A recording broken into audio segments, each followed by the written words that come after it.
Hey, everybody. Welcome back to the Symbio Cannabis podcast, where we help you launch, scale, and exit your CBD or cannabis brand. I'm your host, Matt Seibert. And I'm Aaron Ospish. And we're here today to talk about a topic that we saw in an article recently. Is direct-to-consumer marketing dead? And we don't think so. We think it's evolving. Right. And Actually, so this was a really surprising headline for me. Like when I first saw this, I'm like, is the direct-to-consumer party over? And I'm like, but here's the problem. I think like half of people in business, if not a lot more than that, still don't even understand what direct-to-consumer is. Or, I'm sure after a little bit of explanation they might, but D2C, DTC, and D2C still seem like a foreign concept to a lot of people that are not in Silicon Valley, Austin, or New York City. yeah, I agree. And I think that like what they were talking about in the article, what's changing is like, maybe 5 or 6, 7 years ago, brands could come on, raise a ton of money and just run at a loss and try to think that their lifetime value of their customer is going to make up for that eventually. But now that model doesn't seem to be working anymore because ad costs are higher, influencer costs are, every cost is higher now than it was 5 to 7 years ago. And so like what I got from that article was that you need to have in-house manufacturing as much as possible, really high margins, and the ability to have in-house customer service and sales, like pretty much a vertical operation if possible. Totally. Yeah, and just so for those who know what he's referencing, Hal Koss posted an article on Built-in, which the topic of the article was the DTC party is over, what happens next? And kind of talking about, is the DTC party over and what makes it over? And Matt, I think you're right. I think there was a period of time between, 2012 and now, or 2014 and now, where essentially you could if you could take any commodity, whether be anything. I'm just going to grab a couple things I have on my desk. This is actually a direct-to-consumer product, a candle or a box of matches or whatever it is, an allergy pill and whatever, and turn it into wrap it in beautiful packaging with a beautiful brand with some good messaging and a great experience. And that was enough. That plus advertising dollar and good creative led to, a fairly successful company, or could be a fairly successful company. And a lot of the mission that a lot of these companies had, though, these brands had, is they had this grow at all costs mentality, where it doesn't matter what's happening in business, doesn't matter if we're losing money, doesn't matter if we need to fix the product, we just need to grow at all costs. And they would both raise money or sell it, raise money, and then they would invest heavily in advertising or in influencer marketing or other ventures, even when it wasn't necessarily profitable, just to grow at all costs. And I think what they realized, is that building a brand and building a company is not a short-term game; it's a long-term game. And that when you can grow quickly and you can scale your company into a brand fairly quickly, but you might only be playing that short-term game of a couple of years, because at that point you eventually you sell your product to your market, and maybe they like it, maybe they don't like it, but you're so focused on growth that you lose the focus on your customers and what they need and what they want, and thus you lose your focus on retention. And if you're not focused on retention, then you can sell everything. So you can sell everybody one thing once, but if they're not liking it, or if you weren't profitable once you've done it, you can put yourself in a really unfortunate situation. And so it's really interesting. I think what this article is getting at, is that the old strategy of D2C grow at all costs is dead. I do think that is partially dead. I don't think that you can just grow your business at all costs anymore. You have to come to a model of like profit first. Yeah, exactly. Especially if you're not even breaking even on the first sale and you're losing money, and it's just so risky that way, I think. And to run it's this play like software companies, like Facebook and Instagram and whatever, all these different software and SaaS companies, they run at a loss for such a long time. And then they have this freemium model, and then they make their money back through advertising, or they make their money back through free upgrades or in-app subscriptions or premium plans or whatever it might be. Yeah. And there's definitely a spot for that in e-commerce, but I don't think it's I don't think it plays by the same rules. I don't think e-commerce I don't think commerce, frankly, plays by the same rules as that. And so I think it's I don't think it's a direct crossover, which I think a lot of people thought it might be. Gotcha. Yeah, and I have seen that strategy work for a couple CBD brands where they were operating at a loss and they got bought Mm. out and they actually won that way. But it's kind of It's risky. confusing. Yeah. Yeah. And I don't really understand that model too well. But from what I do understand about it, like it's almost kind of like a Ponzi scheme. So someone has to be responsible for profit at some point. You know what I mean? So even if you sold the company for 90 million or 300 million or whatever, like if it's still operating at a loss, that person who bought it has to figure out how to make it operate Turn the at ship a around. right. And Yeah. it's just yeah. And it's one thing when you're buying big brands with tons of brand appeal over large periods of times, and you know that they're going to work in the long term. It's just a matter of But when you're starting with brand new brands like that haven't been around that long, So they risky. can be kind right. They can be kind of like a flash in the pan. Yeah, and that's one thing I learned from the article was the brand House, or however Haus. I think it's House. House or house, yep. House, yeah. Well, what's good about them and what I learned from them is they really put a lot into their packaging, and when they launched the brand, they had hundreds, if not thousands, of influencers posting their product for free. They didn't even reach out to the influencers because the Oh, packaging was just so cool, and it became like the hip thing to put in the background of your photo or totally, man. something. And so, Absolutely. and also they have their own manufacturing, so their margins are a lot higher that way, so that they're not operating at a loss out of the gate. They're making profit, Yeah. and so that's the biggest thing I learned is really. And we both have been saying this for a long time. You got to have a strong brand with really strong packaging, and then if you add on your own manufacturing to that and fulfillment as well as customer service and sales, you have a winner then, because you can Yeah. control that ecosystem and not have to rely on anybody, which I've seen when you rely on other people, a lot of times you get burned. So Absolutely, man. No, absolutely. I feel you. I mean, we've both been there, both on product companies and just partnerships in general. Like, I think that I agree with what you're saying. And this is where I think where it like this is where Paul's quote on focus on your audience first really comes to play, because like the way to build a brand is to really think how you can serve that person extremely well. And if you can identify who that person is, that is the best way you're going to be able to find out how to serve them. yeah, If you're just trying to create a product that's going to serve some people that you don't really have a clear idea who they are, it's not going to work so well. But it's like what's dying, or what where there's going to be a lot of opportunity, I think, is if people really get down to the nitty gritty and stop trying to create brands for money, and stop looking at their brand as a mercenary coming in to make a bunch of money and get out, but to start thinking of them as a missionary. I think I got this from Jeff Bezos. He talks about missionary brands versus mercenary brands. I like Mercenary that. brands that get created just to get in there, get out, make some money. It works sometimes, but it's a lot of pain and a lot of drama. Where missionary brands come in there understanding what they're trying to do, what mission are they trying to serve, what value are they trying to create, and they trust that money is a natural output of doing that.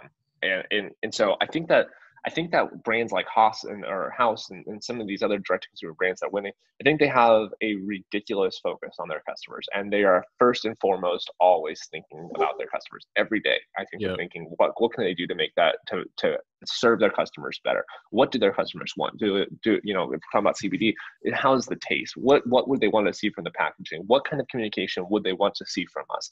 And identifying your personas or your audience and your archetypes and your in creating a muse for who that audience is a good way to start asking these questions. I had one of the brands I ran, I forget what we called it. Let's call it Muse. We would say, what would the Muse say? What would our Muse say? And we Yeah. had this essentially character where essentially we'd ask ourselves what our character would respond in any situation, and whatever that character responds is probably what we should be doing, because that's what our consumers are wanting. And so I think like I don't think direct to consumer is dead. I think it's just getting started. I think the first wave of grow at all costs is ending, and I think the new wave of mindful business operations and profit first operations are coming. And I think the people who are going to win are going to be the ones that are just obsessively focused on their customers, have dear and deep relationships with them, and who are investing in more vertically integrated brands, people Yeah. vertically integrated manufacturing, people who are controlling, who have tight control on their manufacturing from the from seed to seal in the essential oils world, but from parts to completion in the manufacturing world, right? So it's like software and hardware, and when you think about Apple, right? So it's like the brands that are taking the time to really understand everything. We started working with a new client of ours, Jupiter, who they do. So when they were getting their extraction, they wanted to look exactly, okay, who's going to be our extractor? Okay, well, we want to make sure it's only flowers only. We want to make sure that it's squeezed mint rather than a mint It flavoring. tastes so amazing. Oh Yeah, my it's good. God. I hate It's good. flavored tinctures. Honestly, I've never liked one until Jupiter's. Like, it tastes so good, man. I was blown away. And the box that it came in, it's just, they paid attention to every detail. Here we go. So yeah, Yeah, so it's this is just, the box of Jupiter. So this is what comes in the mail. I already opened it, but so then you open it. Let's see,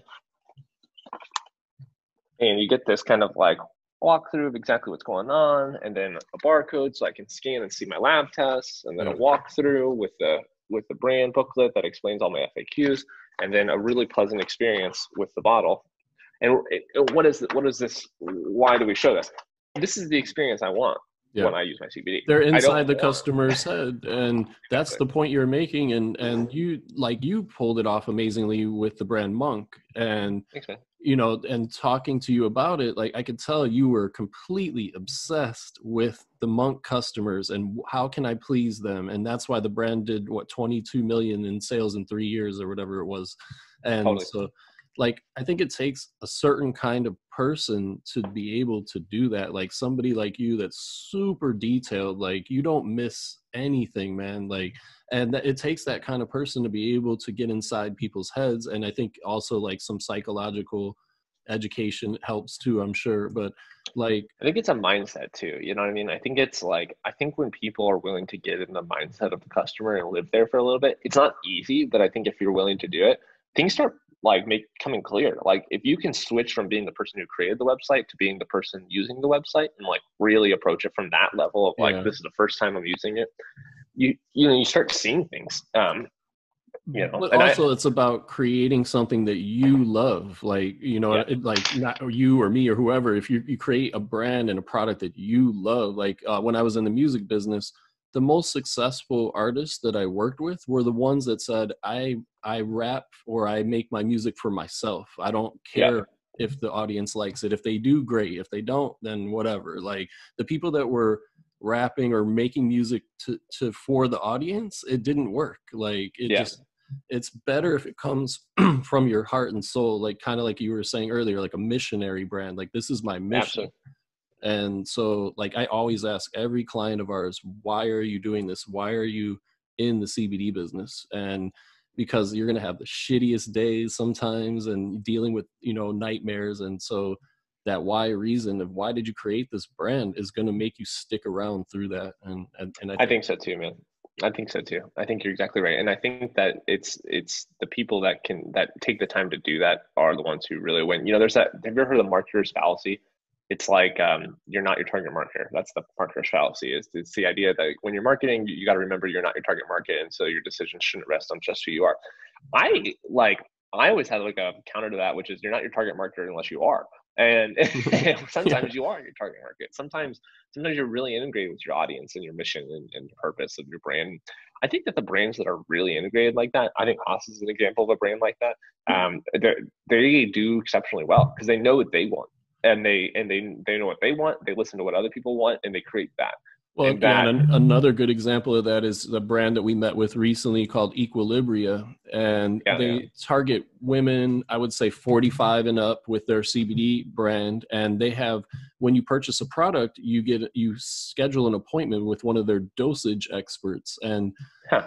they are doing really well. And they just have a great message, great targeted audience, and really cool looking products. And so they know their audience and they're giving the audience what they want, which is, it's amazing. We're in the industry, so we think everybody knows about CBD, but people are afraid to take it. So if you Totally, man. have a dosage expert that they can walk through everything with, and it makes them feel better about it, and then they keep reordering because they got that great service. And that's why that brand is, they're doing very well. I don't want to say what their sales are, but they're doing incredible. Well, I'm just sharing my screen on, this is that brand that Matt's talking about, but like what, we're talking about customer obsession.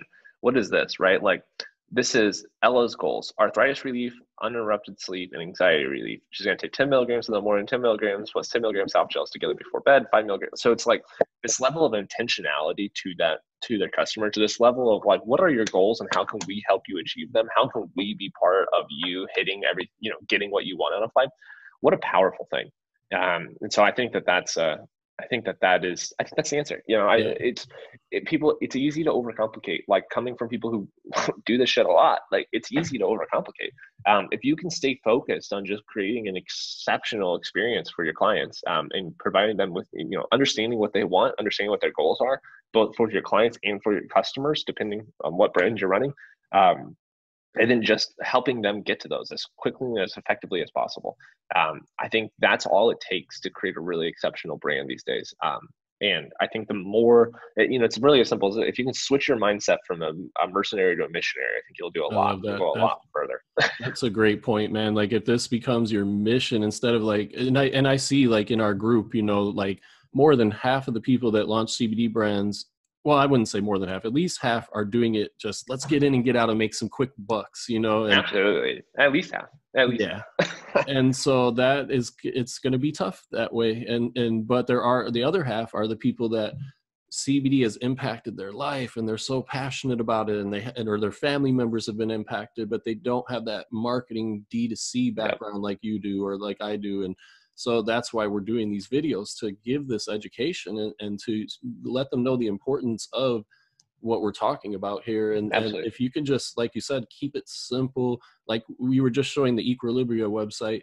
Every picture that you scrolled through was a woman in her 50s. Like totally. That's their target. They're not deviating from that. They keep it simple. That's who they sell to. And I think that's really well. So I think that's it. And be on the lookout when you're looking at other brands, your favorite brands. Look at what they're doing. Are they focusing on you? Are they focusing on themselves? What are they doing? So I'd say missionary, not mercenary. I would say be vertically integrated as you can. Like own your. If you can own your manufacturing cycle and your production cycle from day one, and just increase the scale of it. You don't have to order 5,000 units of your first product. Figure out how to order 500, and do it in a way that you can run it, or you can at least own pieces of it. I think that those brands are going to do better. They're going to have better margins. They're going to have and then focus on profitability. There's what's that book? What's that book that we? Profit First. Profit First. What's the guy's name? I forget. Michael Michalowicz. There you go. He wrote a book called Profit First, and the whole concept is just like, it's not HR, it's not branding, it's not anything that really, well, maybe it's branding, but it's not any of these nuanced pieces of business. And it's the first and most and only important thing in business is profit. And I think that D2C brands that are profitable, that own their own manufacturer, or they're vertically integrated, they own their own manufacturing loops, or at least they have a lot of control over them. And then they're missionaries, not mercenaries. They're really customer obsessed from day one. And if they don't leave day one, they stay customer obsessed the whole time that they're working on the brand. Yeah. And then I'd add a fourth one, which is just automation, learning to create systems in your business that allow you to do a lot more with a lot less. And the best D2C brands that I've seen have in-house sales and customer service. You want to have that in-house. And fulfillment even. People always want to outsource fulfillment, and I get it, but like the stage between you or brand and the customer receiving the product, you're going to give to someone else. And I don't know, I get it. Like I see it scale, and there might be places to do it, but I've always built my own fulfillment centers because I think it's really easy. Shopify makes it so easy. WooCommerce makes it so easy. You buy a printer, you get labels, you get some boxes. Like it's not too complicated these days. And so I always build my own, and then as I scale, I either scale up my fulfillment center or I outsource it. But if I ever do outsource it, I'm anal as hell of just like exactly how it needs to be. It's so hard to control that aspect of it if you're not doing it in house. But dude, it drives me crazy. Yeah, and I think you made some great points, and people just listen to what Aaron has to say and what I got to say and just execute. And if you need help, you can hire us and contact us. We have consulting services and Facebook and Instagram ad services to help you out. And make sure you subscribe, because we do these pretty much every week. So if you subscribe, you'll get the notifications. And yeah, we'll see you guys next week, I'm sure. Heck yeah. Talk to Cool. you guys soon. Subscribe, hit the bell. See you soon. Cool. Oh, there goes my next meeting. Thanks, Aaron. See you next time, man. See you, brother.